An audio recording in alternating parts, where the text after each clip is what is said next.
Kabilang sa mga tinututukan ng pamahalaan ang pagpapaluwag sa daloy ng mga sasakyan sa mga pangunahing lansangan sa bansa. Lalo na't sa ngayon ay nangungunang Pilipinas sa mga bansang may pinakamatinding traffic sa buong Asya. Yun ang ulat ni Clazel Pardilla.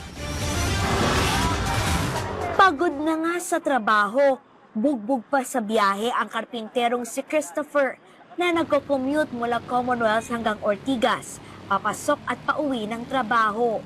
Mahirap, halos pag talagang rush hour, halos inaabot ng isang oras, minsan mahirapan ka pa sumakay.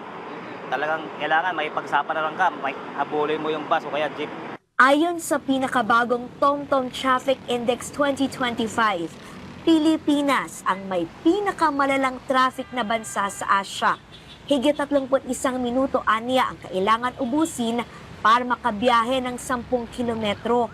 Umaabot naman sa 143 hours ang nasasayang sa mga motorista sa Metro Manila tuwing rush hour. Dagdag gastos yan para sa rider na si Tony. Kasi minsan 1 litro ko, 2 litro maghapon na. Minsan ngayon makakabot ng 2 litro Hanggang 3 Mabigat.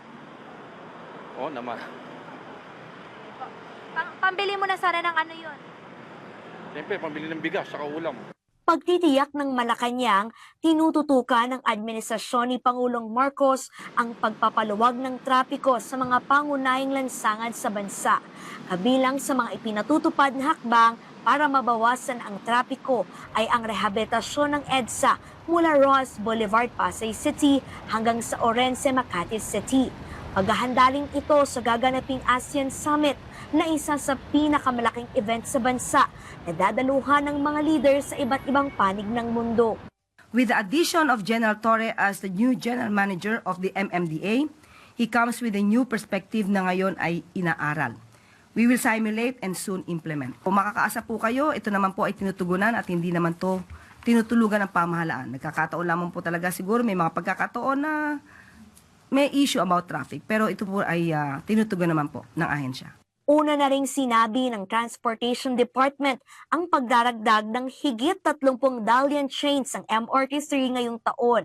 Layo nitong mas maraming pasahero ang maisakay na hindi lamang makatutulong sa pagpapabilis ng biyahe ng mga commuter, kundi magpapagaan din sa trapiko. Clazel Pardilla para sa Pambansang TV sa Bagong Pilipinas.